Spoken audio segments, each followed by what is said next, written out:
미국에서는 머더스데이 5월 둘째 주일을 머더스데이라고 해서 이렇게 어떻게 시작된지는 정확한 역사는 잘 모르지만 근데 한국어로는 어머니가 아니고 어버이, 그래서 아버지 어머니 부모님을 다 같이 해서 어버이 주일로 이렇게 확대해서 이렇게 기념을 하게 됐습니다.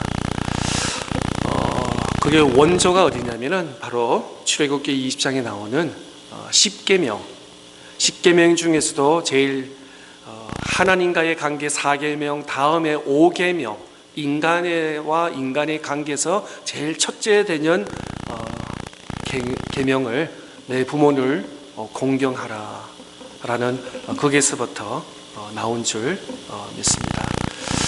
우리 가만히 이 설교를 준비하면서 우리 성도들 가운데는 먼저 하나님께서 불러가셔서 부모님 또 어머니를 먼저 하늘나라에 가신 분도 계시고, 또 우리 가운데는 또 멀리 떨어졌지만 한국에 어머니 부모님 계신 분도 계시고, 또 어떤 분들은 또 타주에 시카고, 뉴욕, LA, 또 텍사스 저 멀리 계실 분도 계시고, 아니면 요 가까이 아틀란타라든지 2-3시간에 있는 부모님도 있을 것 같습니다.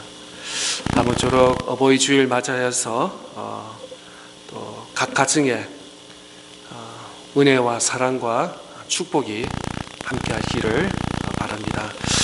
지난 주일에는 하나님을 경외하는 가정, 고넬로의 가정에 대해서 말씀을 잠시 나눴습니다. 3가지를 나눴는데 고넬로 가정은 먼저 이방인이었습니다. 그런데도 불구하고 하나님을 경외하는 가정이었습니다. 또 고넬로 가정은 본인뿐만 아니라 온 더불어 집안에 있는 백성들이 이웃을 구제하는, 어려운 사람을, 어려운 형편을 돕는 손길, 구제하는 그런 귀한 복된 가정이었고, 또 고넬로 가정은 온 집을 더불어서 하나님께 항상 기도하는 가정이었던 것을 보게 됩니다.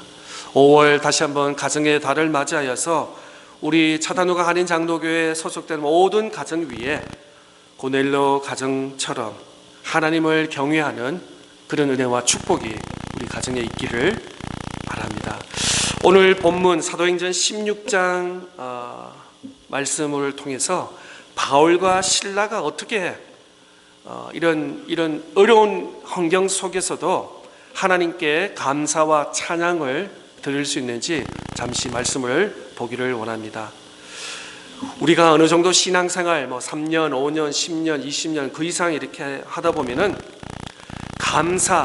감사라는 사실은 감사주일은 11월 말에 있습니다. 그런데 한 번의 감사 주제를 다루는 것이 아니라 어느 정도 신앙의 깊이가 있으면은 때로는 내 앞에 내 눈에 어려움과 힘든 일이 있다 할지라도 우리는 믿는 그리스도인이기 때문에 믿음으로 또 늘 감사가 우리 입에서 나와야 될 줄 믿습니다. 오늘 집사님께서 기도하신 것처럼 지구 반대쪽에는 요즘에는 뉴스가 잘 안 나와서 그러면 전쟁이 끝났구나 라고 이렇게 생각하는데 그러지 않습니다. 계속해서 끊임없는 전쟁이 일어나는 그런 시대에 우리가 살고 있습니다. 또 우리 모두 경제적으로, 사회적으로, 정치적으로 어려운 시대에 우리가 살고 있습니다. 5년 전, 10년 전, 20년 전보다도 더 직장 생활도 힘들 수도 있고 사업도 그렇게 만만치 않고 또 아이들 고등학교, 대학교, 직장 이렇게 가는 것이 그렇게 만만치 않은 것을 보게 됩니다. 그런데도 불구하고 우리 오늘 본문 말씀은 감사하라 라고 이렇게 합니다. 그런데 감사할 조건이라든지 감사할 잡을 것이 있고 눈에 보이면 우리가 당연히 감사할 수 있습니다. 그런데 환경을 봤더니 감사할 요소와 조건이 없습니다. 그런데 왜 성경 말씀은 계속해서 감사하라. 앞뒤가 맞지 않습니다. 현실에 맞지 않습니다. 아니, 어떻게 보면은 하나님의 말씀이 조금 이렇게 좀 굉장히 이렇게 동떨어진 이럴 때가 많이 있는 것을 보게 됩니다. 그런데 우리 그리스도인은 환경을 보면서 진단하면서 나한테, 우리 가정에 좋은 일이 있으니까 하나님 찬양합니다, 감사합니다. 어려운 일이 있으니까 입 다물고 침묵하는 것이 아니라 항상 감사하라고 요청하는데, 그 이유가 왜 그렇습니까? 바로 우리는 이 세상에 속한 사람이 아니기 때문에 그렇습니다. 우리는 영원한 하나님 나라에 속한 사람이기 때문에 환경을 바라보면서 거기에 맞는 어떤 결과물에 대해서 감사를 하든지 찬양을 하든지 아니면 그냥 화가 나든지 아니면 그 침묵을 하든지 그렇지 않다는 것입니다. 즉, 우리는 예수 그리스도께서 우리를 위해서 죽으시고 다시 살아나시고 부활하셨기 때문에 우리의 모든 삶을 주관하시는 분이 하나님이라는 것을 믿는 하나님의 자녀이기 때문에 우리는 항상 감사와 찬양이 넘쳐야 될 줄 믿습니다. 나뿐만 아니라 감사와 찬양을 올려드리는 우리 온 가정들 다 될 수 있기를 바랍니다. 오늘 본문 사도행전 16장 25절에서 34절 말씀에 보면은 이 말씀은 사도 바울이 2차 전도 여행 중에 일어났던 일인 것을 보게 됩니다. 바울과 실라는 전도팀을 유럽 쪽으로 향했습니다.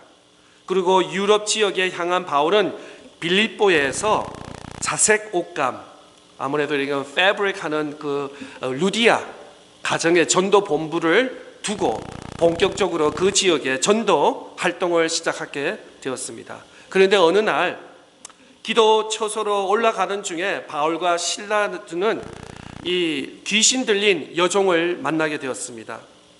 그런데 이 여종이 자신을 따라오면서 계속해서 괴롭히면서 이런 말을 하고 있습니다. 이 사람들은 지극히 높은 하나님의 종으로서 구원의 길을 너희에게 전하는 자라 라고 이렇게 계속 말하고 있습니다. 그래서 며칠을 그렇게 따라오니까 할 수 없이 바울과 실라는 이를 위해서 머리에 혹은 어깨에 손을 대면서 안수하면서 귀신을 쫓아냈습니다. 그들에게는 그런 능력이 있었습니다. 성령께서 강하게 역사했기 때문에 기도했더니 귀신 들린 이 여자 안에서 귀신이 나가게 되었습니다.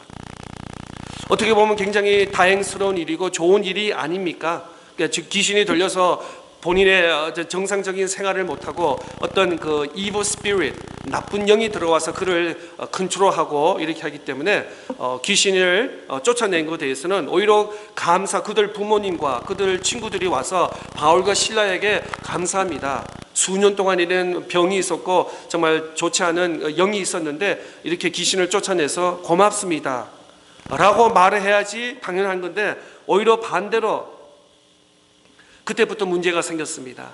이 귀신 들린 여종을 통해서 돈을 버는 이 주인에게는 더 이상 점쟁이 노릇을 못하기 때문에 이 귀신 들린 여자를 통해서는 더 이상 어떤 비즈니스라든지 인컴이 없게 되는 것입니다. 그래서 고소를 하게 됩니다. 그래서 이들을 관리들이 잡게 되어서 바울과 실라는 고발을 당하고 또 매를 맞게 되고 감옥에 갇히게 되었습니다. 우리도 그렇습니다. 때로는 하나님을 위해서 찬양하고 하나님을 위해서 몸된 교회에서 헌신하고 어떻게든 말씀과 믿음으로 살려고 이렇게 몸부림치는 가운데 우리에게 억울한 일이 있습니다. 우리에게 어려운 일이 있습니다. 그런데 바울과 실라는 어떻게 하고 있습니까? 참 말도 되지 않는 이 황당한 상황 속에서 매를 맞고 옥에 갇혔는데 그 한밤중에, 오늘 25절의 말씀이 이렇게 시작합니다. 한밤중에 그들은 기도하고 찬송을 했다. 기도하고 찬송했는데 그냥 어떤 그 어느 정도의 볼륨, 소리가 난 것이 아니라 그 가운데 지진이 일어나고 옥에서 갇혔던 모든 쇠 문치들이 다 풀리고 옥문이 열리고 정말 희귀하고 부흥의 역사가 일어난 것입니다.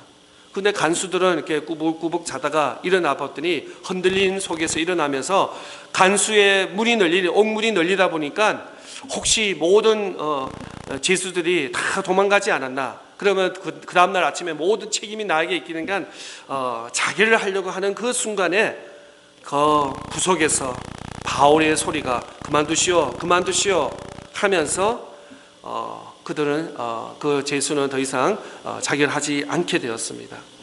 그러면서 오히려 이 군인은 나와서 하나님께 또 바울 앞에 무릎을 꿇으면서 어떻게 하면 구원을 받을 수 있습니까? 정말 이 영적인 세계를 모르는 사람이 그 경험을 했을 때 그 자리에서 무릎을 꿇게 하고 하나님을 영접하는, 그랬으니까 바울이 어떻게 대답했습니까? 주 예수를 믿으라. 그리하면 너와 내 집이 구원을 얻으리라 라고 하면서 이는 간수는 그 가족에게 다가가서 복음을 전하고 또 세례를 받고 온 가족이 하나님의 자녀가 되는 이런 구원의 은혜, 축복의 은혜를 받게 되었다는 것입니다. 이 복음의 증거 현장에서 일어난 놀라운 성령의 역사 앞에서 오늘 우리 그리스도인들이 일상생활이 어떠해야 되는지 보여주고 있습니다. 그렇습니다. 성령의 역사는 신약 성경에 나타나는 사도행전에서만 나타나는 것이 아니라 2026년 5월을 살아가는 오늘 이 시대에 우리에게도 일어나는 줄 믿습니다. 성령께서 2000년 전에만 역사하시고 지금은 성령에서 활동하지 않고 클로즈, 성령의 문이 닫힌 것이 아니라 오늘날 우리의 삶 속에서, 우리 가정에서도, 우리 교회에서도, 우리 사회에서도 성령의 역사가 일어나는 줄 믿습니다. 바울과 실라는 복음으로 말미암아 고통과 고난을 당했지만 두려워하거나 원망하지 아니했습니다. 오히려 그들은 채찍에 맞아서 상처가 아팠고 정말 찬송과 기도 부를 수 있는 그런 환경이 아니었습니다. 그런데도 자신들의 고난을 오히려 하나님께 감사하며 그 결과 기적과 생명을 살리는 놀라운 구원의 역사가 이루어지게 된 것입니다. 시편 50편 말씀에 보면은 23절에 이렇게 말씀이 기록되어 있습니다. 감사로 제사를 드리는 자가 나를 영원하게 하나니 그의 행위를 옳게 하는 자에게는 나이가 하나님의 구원을 부리리라. 그렇습니다. 감사로 하나님을 찬양하며 하나님께 예배드리고 하나님의 이름을 높이는 자에게는 하나님의 구원의 역사를 보게 된다고 말씀하고 있습니다. 그렇습니다. 어떻게 보면 똑같은 사건입니다. 똑같은 사건을 보는데 누구는 그 사건을 통해서 불만과 불평과 짜증을 낼 수 있지만 또 똑같은 사건이지만 다른 시각에 보면은 그 사건을 통해서 감사와 찬양을 들을 수 있다는 것입니다. 우리 똑같은 일을 당하고 똑같은 어떤 현장 사건에서 불만 불평을 하는 것이 아니라 오히려 감사와 찬양을 할 수 있는 저와 여러분 다 될 수 있기를 바랍니다. 조금만 우리 시각만 바꾸면은 불만 불평이 감사와 찬양이 될 수 있다는 말씀인 것입니다. 그럼 어떻게 감사와 찬양을 드릴 수 있는 가정으로 살 수 있을까? 첫째는 진정한 감사는 마음에서 일어나는 것이다. 골로새서 3장 16절 말씀입니다. 그리스도의 말씀이 너희 속에 풍성히 거하여 모든 지혜로 피차 가르치며 권면하고 시와 찬송과 신령한 노래를 부르며 감사하는 마음으로 하나님을 찬양하고. 늘 골로새서 사도 바울은 이렇게 말씀하고 있습니다. 늘 하나님의 말씀으로, 늘 하나님, 우리 그리스도인들은 늘 주일뿐만 아니라 매일매일 아침이 아니면 저녁이 아니면 오후 시간 이렇게 늘 하나님의 말씀으로 풍성해야 된다는 것입니다. 풍성하고 하나님의 말씀이 우리 삶에 풍성할 때 우리는 감사와 찬양을 할 수 있다. 감사하는 마음으로 하나님을 찬양하라. 오늘 본문에서는 보면은 바울과 실라는 고통과 고난 속에서도 기도와 찬양을 했다는 것입니다. 우리에게는 어려운 일이 있으면은 뭐 기도는 뭐고 찬양이 뭐고 다 잊어버립니다. 이때까지 우리가 신앙 훈련했던 것이 다 까먹고 말고 그냥 보이는 것만 보게 되고 계산기 두드리고 그런 나의 모습을 바라보게 됩니다.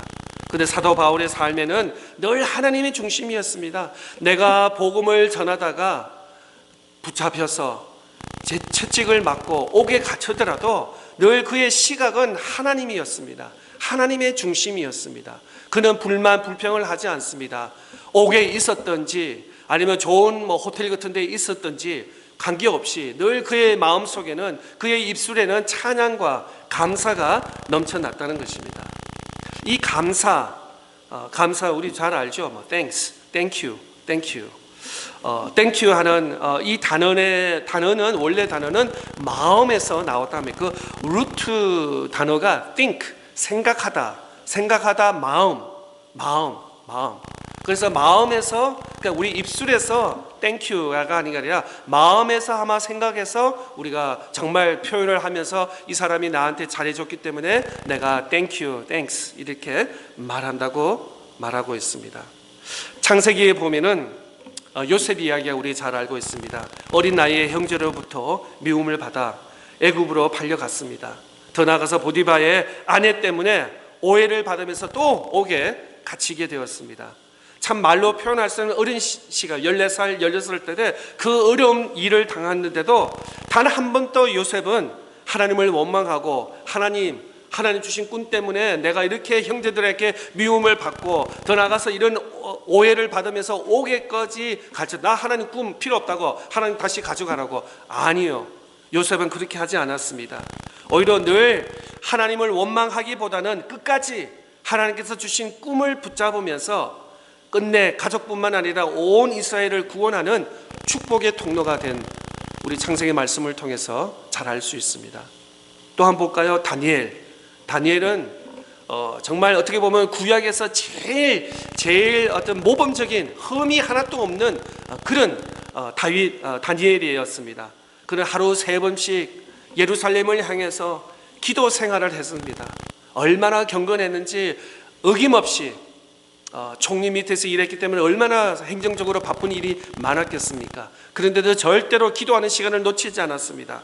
그런데 그것을 질투하는 사람들이 기도하는 것이 불법이, 한 달 동안은 기도하면 안 된다라는 그런 말도 되지 않는 그 법을 통해서 그는 그를 잠시 동안 30일 동안, 한 달 동안 피할 수도 있었겠지만 그러지 않고 그는 계속 하나님 앞에 변함없이 기도를 해서 사자굴에 던져지게 되었습니다. 그런데도 그는 아니 내가 하나님 위해서 기도했는데 왜 하나님 나에게 이런 일이 있습니까? 원망하지 않았습니다. 불평하지 않았습니다. 아니 오히려 하나님 살려주시든지 안 살려주시든지 상관없습니다. 나는 하나님께 감사하며 기도하겠습니다. 정말 다니엘 같은 믿음, 그 어린 나이에 어떤 그런 마음이 있었는지, 근데 하나님께서 다니엘을 상하지 않게 하여 주시고 하나님의 뜻을 이루게 한 다니엘의 삶을 살게 되었습니다. 때로는 우리도 그렇습니다. 뜻하지 않는 아픔과 어려움이 찾아옵니다. 하나님 앞에 예배 잘 드렸고 기도했고 누구보다도 먼저 나가서 교회를 위해서 봉사했는데 왜 우리 가정에 이러한 아픔과 어려움이 찾아오냐? 특별히 우리 믿는 가정, 우리 그리스도인들 가정에 어려움이 찾아오면은 만약에 그것이 이제 목회자한테 상담이 오면 이렇게 믿음 생활, 우리 자녀들을 위해서, 우리 교회를 위해서 이렇게 헌신하는데 왜 나에게 이런 어려움과 아픔과 이런 절망이 있습니까? 라고 할 때는 정말 목회자로서 답이 없습니다. 예. 정말 신실하게 믿음으로 살려고 하는 그런 가정에게 때로는 우리에게 아픔이 있습니다. 어려움이 찾아옵니다. 정말 답이 없습니다. 근데 이런 생각을 한번 해봤어요. God is not finished with you. God is still working in your life. God has a plan in which we cannot comprehend. 하나님께서는 당신을 향한 일을 아직 마치지 않으셨습니다. 그 어려움, 그 아픔, 그 절망이 끝이 아니라는 것이에요. 예. 아주 진행 중, progress, continuation 이라는 것이죠. 하나님께서는 여전히 당신의 삶 속에서 일하고 계십니다.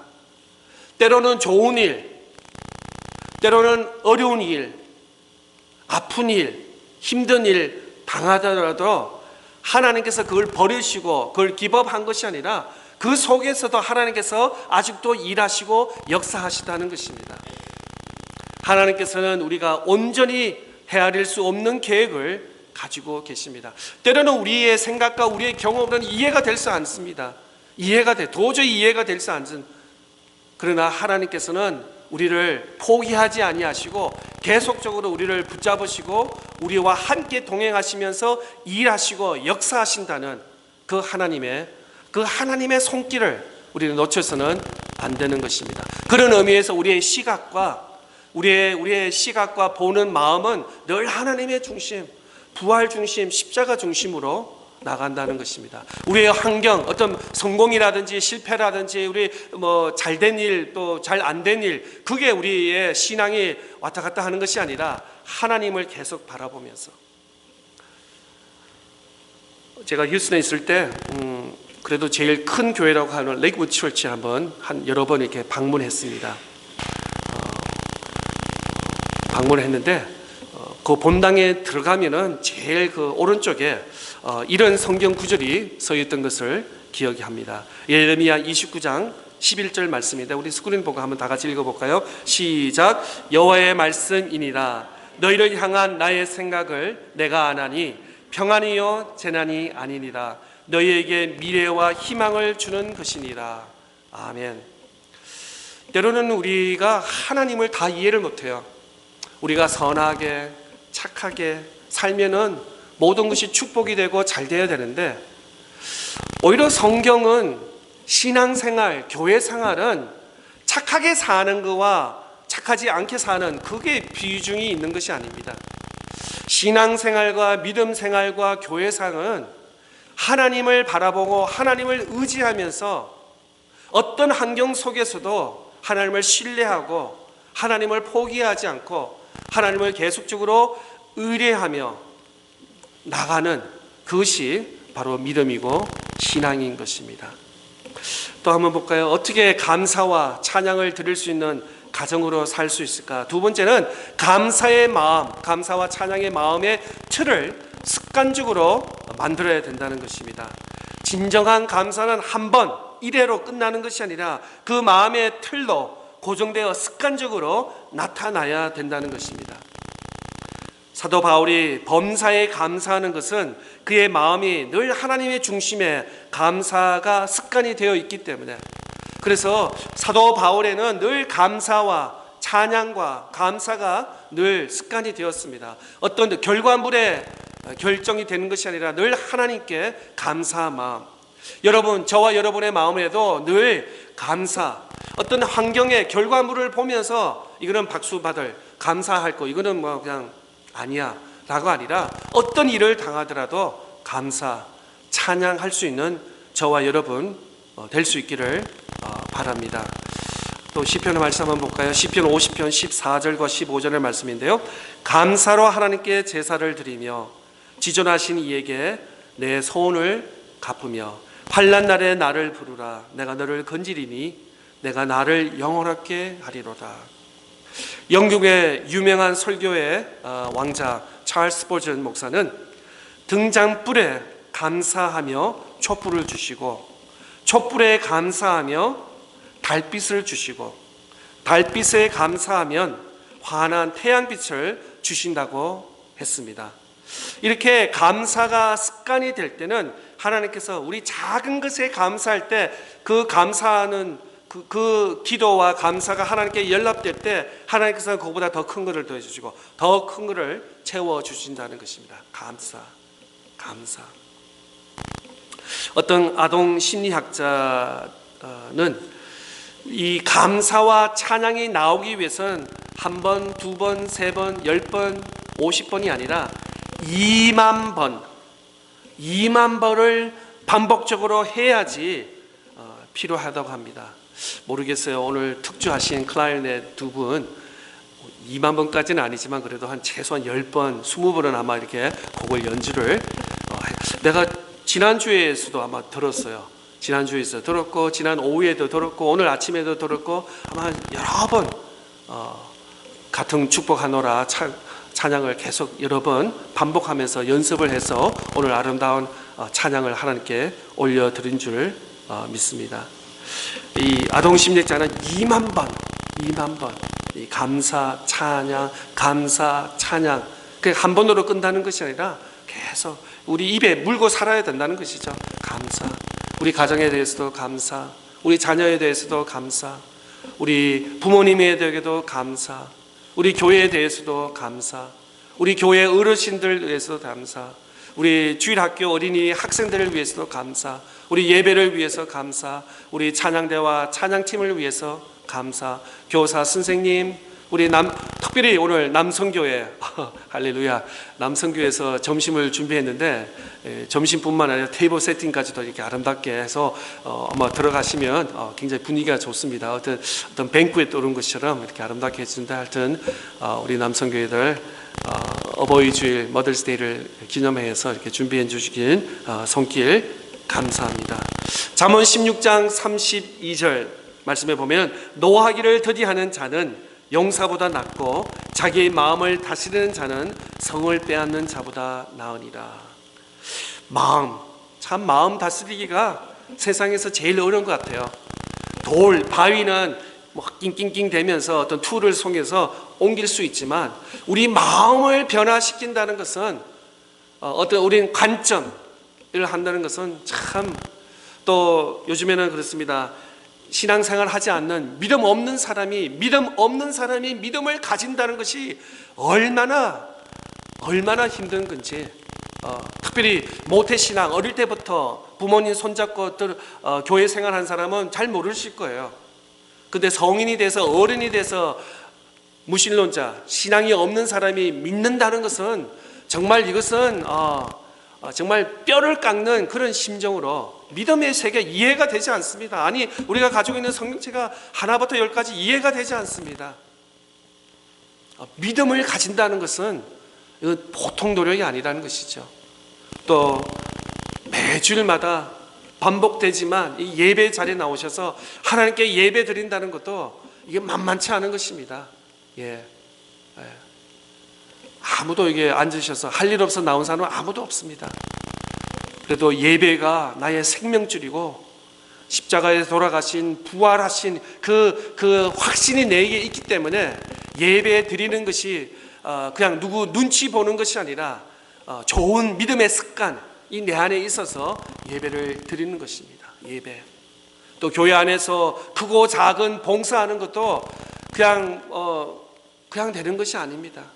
마음에서 간절함이 있어야 됩니다. 마음에서 감사와 찬양이 넘칠 때 우리가 크고 작은 교회 안 밖에서의 수고와 섬김을 할 수 있는 것입니다. 마음을 다스리는 것. 바울은 감사의 습관은 바울에게 일어나선 기적보다도 무엇보다도 비교할 수 없는 하나님의 은혜. 혹시 우리 가운데 하나님 감사하고 찬양하기가 어려우신 분들은 하나님의 사랑, 십자가의 사랑, 하나님의 은혜를 깊이 묵상할 수 있기를 바랍니다. 그럴 때 내 마음속에, 내 입술에서 감사와 찬양이 터져 나올 수 있기를 바랍니다.